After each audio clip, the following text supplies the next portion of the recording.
ఆ చందు 25 ఏళ్లుగా అజ్ఞాతవాసం చేస్తోంది సార్. చివరికి కన్న బిడ్డకు కూడా అమ్మగా చెప్పుకోకుండా ఎంత త్యాగం చేసిందో చూడండి. అలాంటి జంటకి నేను అడ్డుగా ఉండటం న్యాయం కాదు. అమృత నాకు పంపించిన విడాకుల నోటీస్. విడాకుల? ఏంటమ్మా ఇది? నువ్వు రాజా కలిసి తన్ను మోసం చేశారా? మమ్మల్ని కలపడం కోసం అమృత ఎంచుకున్న దారి డాడీ.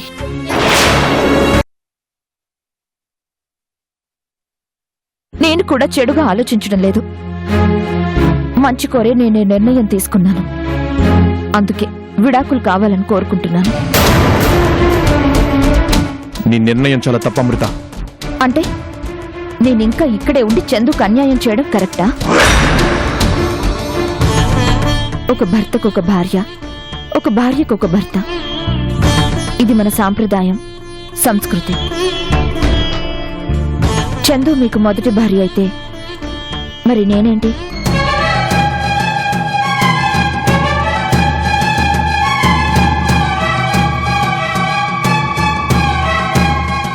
ఒకవేళ నేను మీతో ఉండిపోతే చందు పరిస్థితి ఏంటి? ఇద్దరికి న్యాయం చేయడం ఎలా వీలవుతుంది? మీరు చేయలేని న్యాయం నేను చేద్దామని న్యాయస్థానానికి వెళ్తున్నాను. 25 ఏళ్లు నేను కాపురం చేశాను. నేను అనుభవించిన ఈ జీవితం, ఈ స్థానం నాది కాదని తెలిసాక ఇంకా నేను ఇక్కడ ఉండటం అనవసరం. కనీసం చందుకైనా న్యాయం జరగాలి. అందుకే నేను విడిపోవాలి. నువ్వు విడిపోతే మేమెవరూ ఒప్పుకోం అమృత. నేనే కాదు, ఎవరు తట్టుకోలేరు. అవును మమ్మీ, నువ్వు డాడీ కలిసే ఉండాలి. సరే, అలాగే ఉంటాను. అయితే చందును ఏం చేస్తారో అది చెప్పండి.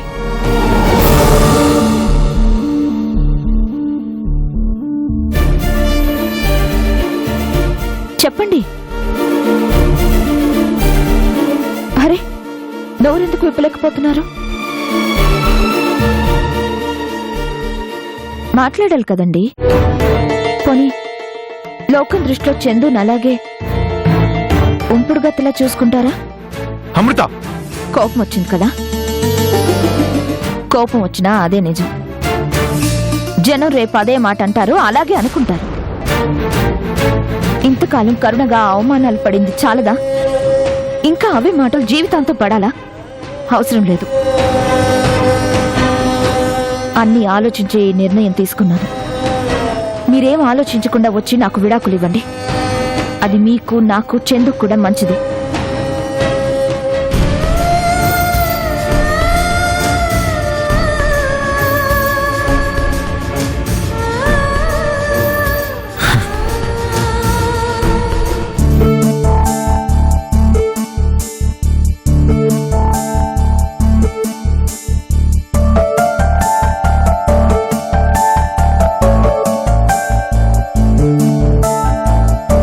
రేయ్, 14-15 రెంచ్ అందుకో.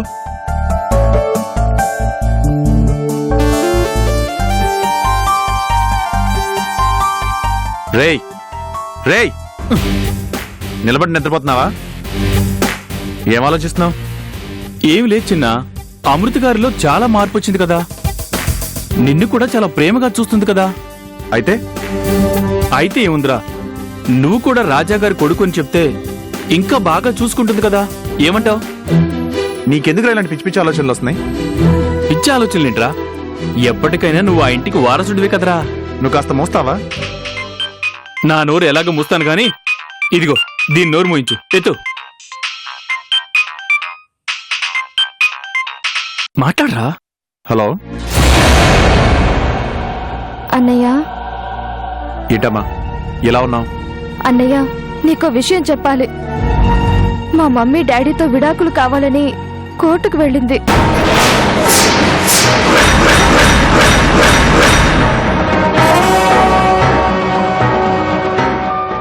అదేంటి? అన్నీ మర్చిపోయి మీ మమ్మీ తిరిగి ఇంటికి వచ్చింది కదా, ఇప్పుడు మళ్ళీ ఇదేంటి? ఏంటంటే ఏం చెప్పనన్నయ్య, మా డాడీ మమ్మీని మోసం చేసి పెళ్లి చేసుకున్నారని, అందుకే విడిపోవాలని, డైవర్స్ కావాలని కేసు పెట్టింది. మోసం చేశారా? ఏం మోసం చేశారు? మా డాడీ మొదటి భార్య చందు అమ్మ బ్రతికే ఉందని, ఆ నిజం తెలిసి కూడా దాచారని కేసు పెట్టింది. చందు అమ్మ బ్రతికే ఉందని మీ అమ్మకి తెలుసా? తెలియకుండా ఎలా కేసు పెడుతుంది? డాడీకే కాదు, అటు కరుణ ఆంటీకి కూడా నోటీసులు పంపించింది. కరుణ ఆంటీనే చందు అని అమ్మకి అనుమానం. కావాలని ఆ నిజం దాచి మోసం చేశారని అనుకుంటోంది. చందు అమ్మ ఎవరో తెలిసిన దానికంటే మా మమ్మీ డాడీలు విడిపోతారనే బాధ తట్టుకోలేకపోతున్నానన్నయ్య. నువ్వేం దిగులు పడకను. మీ మమ్మీ ఆవేశంలో ఇలాంటి నిర్ణయాలు తీసుకోవడం మనకు తెలిసిందే కదా. ఇంతకు ముందు కూడా ఇలాంటి నిర్ణయాలు తీసుకున్నారు. ఆవేశం తగ్గాక అవే సర్దుకుంటాయి. నువ్వేం కంగారు పడుకో. ఏమో అన్నయ్య, ఎన్నో కష్టాల తర్వాత ఇప్పుడిప్పుడే కొంచెం కొంచెంగా సర్దుకుంటున్నాయి. కానీ ఇంతలోనే మమ్మీ మళ్ళీ సమస్యలు తీసుకుని వస్తుంది. నువ్వేం దిగులు పడకమ్మా. మీ మమ్మీ ఎన్ని సమస్యలు లేవతీసినా కరుణమ్మ అవన్నీ పరిష్కరిస్తుంది. కరుణమ్మ గురించి నాకు తెలుసు కదా. మీ మమ్మీ మనసు మార్చి వెళ్ళిపోయిన మనిషిని ఇంటికి తిరిగి తీసుకురాగలిగిన మనిషి. విడాకుల కోసం వెళ్ళిన మీ మమ్మీని వెనక్కి తీసుకురాలేదా? నువ్వేం దిగులు పడకు. కరుణమ్మతో నేను మాట్లాడతాను. ఏం మాట్లాడతావురా? నువ్వు వెళ్ళి మీ అమ్మ దగ్గర నువ్వు చందువి అనే నిజం ఒప్పుకోవద్దని చెప్పగలవా?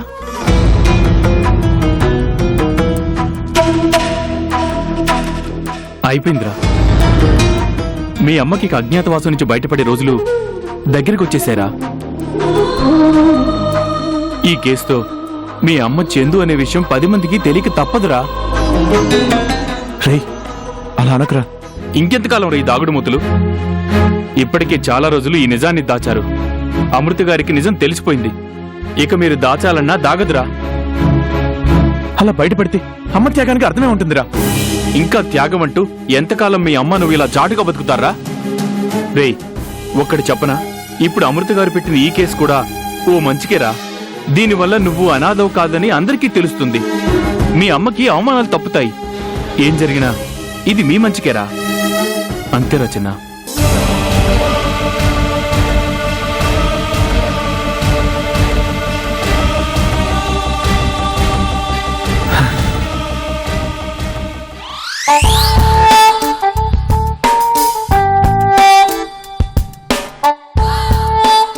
ఎందుకింత పెద్ద కొంపలు కడతారో తెలియదు. చావగొట్టి చెవులు మూసినా ఎవడికి వినపడదు. ఏంటో. భార్గవి గారు, భార్గవి గారు, ఏమైందబ్బా? ఇంత పెద్ద కొంపలో ఒక్కతే ఎలా ఉంటుందో. ఎలాగైనా కాస్త ఎడ్యుకేట్ చేయాలి, లేకపోతే మనకు ఉపయోగం ఉండదు. ఎన్నాళ్ళైనా పంచలేసుకుంటూ బతుకుతాం. ఏదో ఒక పంచం చేరాలి. ఏమండోయ్ భార్గవి గారు?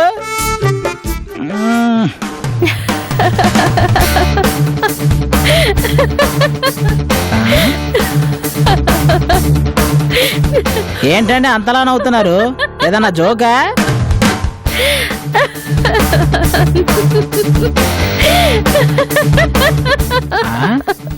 ఏంటిది? వామ్మో, ఏంటిది? ఎందుకు ఇలా నవ్వుతుంది? కొంపదీసి పిచ్చేమన్నా ఎక్కిందా? భార్గవి గారు, భార్గవి గారు, ఖచ్చితంగా పిచ్చెక్కినట్టుంది. ఇక లాభం లేదు, ఎర్రగడ్డకు ఫోన్ చేయాల్సిందే.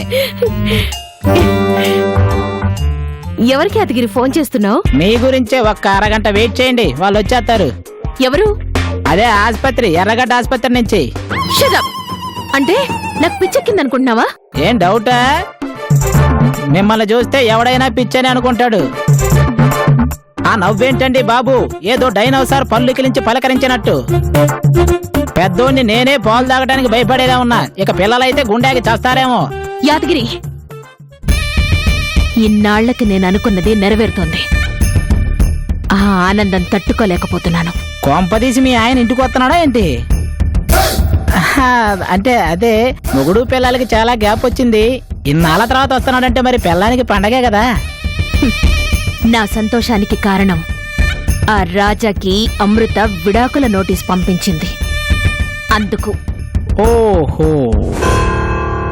ఈ పని ఇంతకు ముందు చేసినా వర్కౌట్ కాలేదు. ఈసారి మాత్రం వాళ్ళు విడిపోవడం ఖాయం. ఓహో, అంటే మీ ఆయన వస్తున్నాడని కాదు ఆనందం, ఎవరో మొగుడు పిల్లలు విడిపోతున్నారని చెప్పి పల్లికిరించి మరీ ఆనందపడుతున్నావు కదూ. వెనకటికి పెద్దది కదా అని బోడెమ్మగా దండం పెడితే నాలాగే 10 కాలాల పాటు వర్దెల్లమందంట.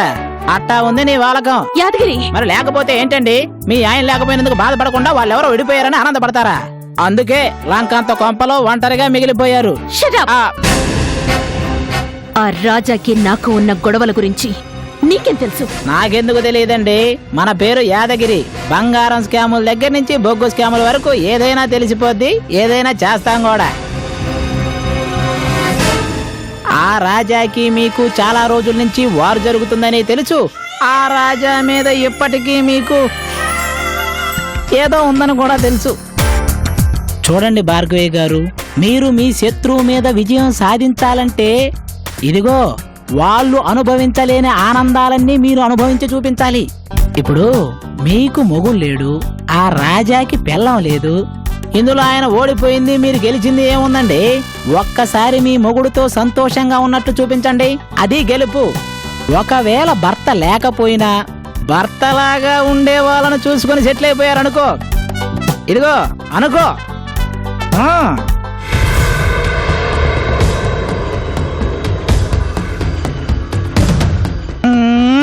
ఇందులో మీరు తప్పు పట్టాల్సిన పనేమీ లేదు భార్గవి గారు.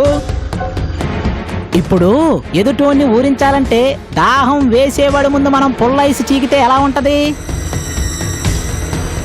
ఇప్పుడు ఎదురుగా రాజా గారు ఉన్నారు, ఆయన ఎదురుగా మీరున్నారు, మీ చేతిలో ఐసులాగా నేనున్నాను. ఒక్కసారి ఆలోచించండి, జచ్చిపోండి. చీకితే పుల్ల కూడా మిగలకూడదు. యాదగిరి, నువ్వు కాస్త కంట్రోల్లో ఉంటే మంచిది. అబ్బా, నేను చెప్పేది అబద్ధం కాదండి. దాహం తీరాలంటే ఐస్ చప్పరించాల్సిందే. మీ మంచి కోసమే చెప్తున్నా. నీ దిక్కుమాలిన తెలివితేటలు నా దగ్గర చూపించుకో. ఆ, నా శత్రువుని ఎలా పడగొట్టాలో నాకు తెలుసు. నీ సలహాలేం అవసరం లేదు. ఏదో ఉపయోగపడుద్దని చెప్పాం, మీకు కావాల్సింటే వాడుకోండి, లేకపోతే ఇంకో చోట వాడుకుంటాం. మనం ఎక్కడికి వెళ్ళినా సేల్ చేసుకుంటాం. ఇంతకీ ఎందుకు వచ్చావు? నిన్ను చూడాలనిపించి. ఫోన్ చేస్తే సరిపోయేదిగా, ఇంటి దగ్గర రావడం అవసరమా? నీకు ముందే చెప్పా, నాకు మూడు వచ్చినప్పుడల్లా వచ్చేస్తా అని. అయినా నీకు ల్యాండ్ కావాలా వద్దా? ఆ ఒక్క కారణం పెట్టుకొని నన్ను టార్చర్ పెడుతున్నావు కదరా. ఏంటి మైండ్ వాయిసా? జుట్టు ఎదుటోడికి ఇచ్చినప్పుడు మైండ్ వాయిస్లే వస్తాయి, స్ట్రైట్ వాయిస్లు రావు. సర్లే, బయట ఎండలు బాగా ఎక్కువ ఉన్నాయి, కొంచెం ఐస్ వాటర్ తెస్తావా? చప్పరించుకుంటే తాగి తృప్తి చెందుతా.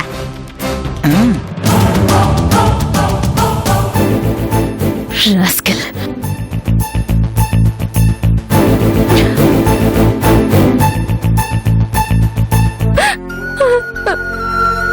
అమ్మాను, ఏడవకమ్మా ప్లీజ్, ఏం కాదులే. ఏం కాదంటారేంటి తాతయ్య? అవతల మమ్మీ ఏకంగా డైవర్స్ నోటీస్ ఇచ్చింది. రేపు కోర్టుకెళ్లే పరిస్థితులు వచ్చాయి. ఏం కాదని చెప్తారేంటి? అంతకు ముందంటే అమ్మకేం తెలియదు కాబట్టి విడాకులు కావాలని అడిగినా నిజం తెలిస్తే తనే మారిపోతుంది అని అనుకునేదాన్ని. కానీ ఇప్పుడు మమ్మీకి నిజం తెలుసు. కరుణ ఆంటీనే చందు అని నిజం తెలుసుకుంది. అంతా తెలిసాక ఇప్పుడు ఇలాంటి నిర్ణయం తీసుకుంటే చాలా భయంగా ఉంది తాతయ్య. నేను ఏదో ఎక్స్పెక్ట్ చేశాను తాతయ్య. అమ్మకి నిజం తెలిస్తే చందు అమ్మని చిరునవ్వుతో పలకరిస్తుంది, జరిగిన వాటికి క్షమాపణలు చెబుతుంది. చందు అమ్మని చిన్న అన్నయ్యని ఇంటికి తీసుకుని వస్తుంది అనుకుంటే ఇలా రివర్స్ అయిందేంటి తాతయ్య? మీ అమ్మ ఎవరికి అర్థం కావడం లేదమ్మా. చందు అంటే అంత ప్రేమున్న మనిషి, ఆ చందు ఎవరో తెలిసాక ఇలా ఎందుకు నోటీసులు పంపించిందో తెలియడం లేదు. అది చందు అమ్మను కూడా కోర్టుకు లాగింది. దానికి కారణం ఆ భార్గవి డాడీ. నిజమా? డాడీ, అమృత విడాకుల నోటీస్ పంపించడానికి కారణం ఆ భార్గవియే. తన ఇన్ఫ్లుయెన్స్ వల్లే అమృత విడాకులు కావాలని కోర్టుకెక్కింది. తన మాయలో ఉండడం వల్లే అమృతి పని చేసింది. భార్గవికి కావాల్సింది కూడా అదే. మనమందరం కొట్టుకోవాలి, మనమందరం ఒకరినొకరు తిట్టుకోవాలి. అందుకే అమృతని పావులా వాడుకుంది. పెద్దమ్మా, రేపు కోర్టు నిజంగా మమ్మీకి డాడీకి విడాకులు ఇస్తుందా? మమ్మీ డాడీ విడిపోతారా? చచ్చా, ఎలా ఇస్తుందమ్మా? నేనెలా విడాకులు ఇప్పిస్తాను? ఇన్నాళ్ళు నేను పోరాడుతుందే వాళ్ళిద్దరిని కలపాలని. నా ప్రాణం పోయేంత వరకు వాళ్ళిద్దరినీ విడదీయనియను. మీ అమ్మాయి ఎక్కడికి వెళ్ళదు. మీ డాడీకి బాధ్యగా తను ఎప్పటికీ అక్కడే ఉంటుంది. నేను హామీ ఇస్తున్నాను.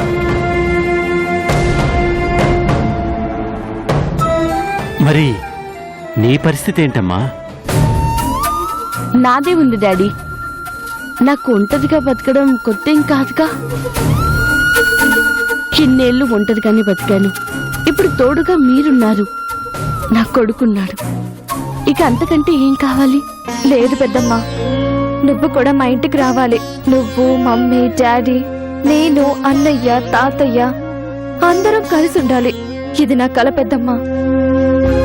కలలు కలలుగానే ఉంటే తీయటి అనుభూతులుగా మిగులుతాయన్ను. కొన్ని కలలు నిజం కావు, కాకూడదు కూడా. ఎందుకు నిజం కాకూడదు పెద్దమ్మా? నువ్వు చందు అమ్మవి కావడం నిజమైనప్పుడు నువ్వు మన ఇంటికి రావడం ఎందుకు నిజం కాదు? అసలు మనందరం వెళ్ళి మమ్మీతో ఒకసారి మాట్లాడదాం పెద్దమ్మా. ఇన్నేళ్లు నువ్వు ఎందుకు ఇన్ని కష్టాలు పడ్డావో, ఎవరి కోసం ఇదంతా చేశావో మమ్మీకి చెబుదాం. ఆ భార్గవి మాటలు నమ్మిన మమ్మీ మన మాటలు నమ్మదా? చిన్నపిల్లవి, నీకు చెప్పిన అర్థం కాదమ్మా. అసలు ఎవ్వరికీ తెలియకుండా నా కొడుకుని వెతికి తీసుకుని వెళ్దామని ఈ ఊరొచ్చాను. కానీ నాకు తెలియకుండానే నేనందరికీ దొరికిపోయాను. ఇప్పుడు చందులా ఇంటికొచ్చి మీ అమ్మ జీవితంలో నిప్పులు పోయలేను. కానీ నువ్వేం చేయకుండానే అమృత తన కాపురాన్ని నాశనం చేసుకుంటుందమ్మా. రేపు కోర్టులో ఏం జరుగుతుందో ఏంటో. నిజంగా అమృతకి విడాకులు వస్తే పరిస్థితి ఏంటి? అవసరమైతే అదే కోర్టు హాల్లో జడ్జి గారి ముందే అమృత కాళ్ళు పట్టుకుని బతిమాలతాను. అమృతకి మాత్రం విడాకులు రానివ్వను. నా వల్ల వాళ్ళ కాపురం నాశనమైంది అంటే నేనెవరికీ కనిపించకుండా దూరంగా వెళ్ళిపోతాను. అవసరమైతే అక్కడే చచ్చిపోతాను. అమ్మా చందు, అంతే డాడీ. ఏం జరిగినా సరే ఆయన అమృత కలిసే ఉండాలి, ఉంటారు. ఇది జరగాలని కోరుకోవడం మాత్రం మన చేతుల్లో ఉంటుందమ్మా. కానీ ఎలా జరగాలనేది మాత్రం నిర్ణయించేది ఆ దేవుడే. రేపు కోర్టులో ఏమి జరగాలని నిర్ణయించాడో చూద్దాం.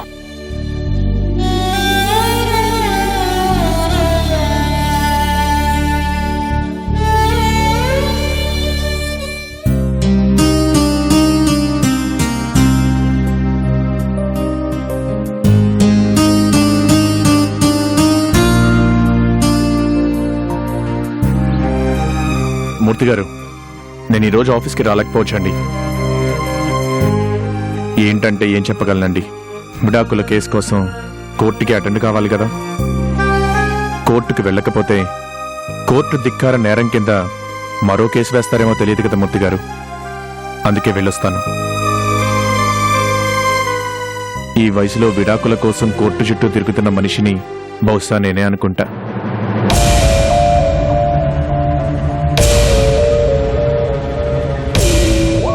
సర్లేండి, నా జీవితంలో అన్ని రకాల కష్టాలని చూశాను. ఇది అందులో ఒకటి అనుకుంటాను. ఆఫీస్ పనులవన్నీ కొంచెం మీరే దగ్గర నుండి చూసుకోండి. ఉంటాను.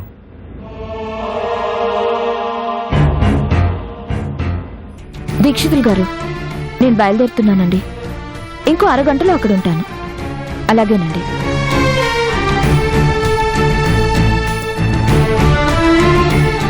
ఏంటి మమ్మీ, నీ నిర్ణయం మార్చుకోలేదా?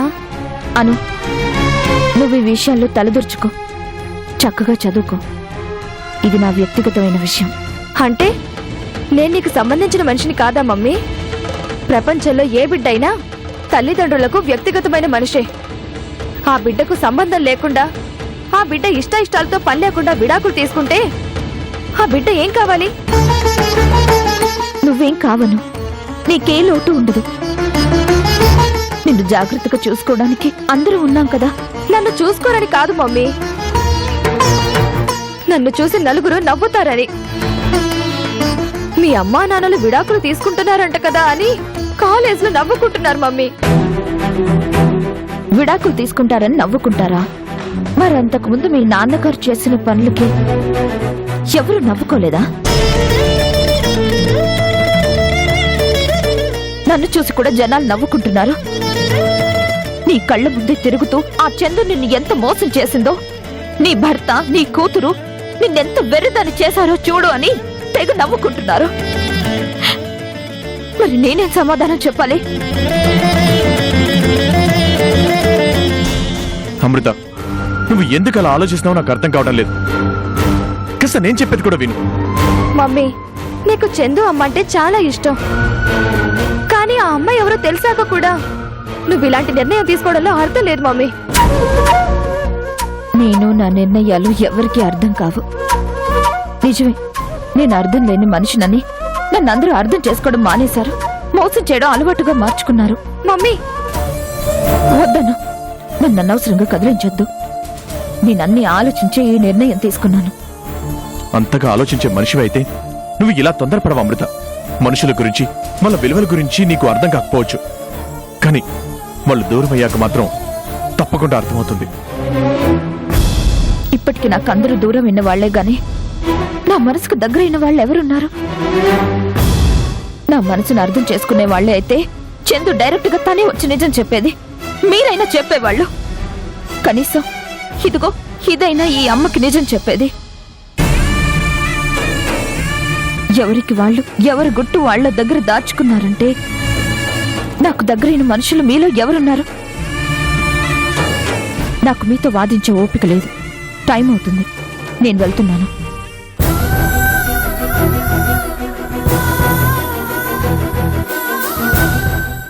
మీ ఇద్దరి మధ్య అక్రమ సంబంధం ఉందని పత్రికలు, మీడియా కథనాలు ప్రచారం చేశాయి. దానికే సమాధానం చెబుతారు.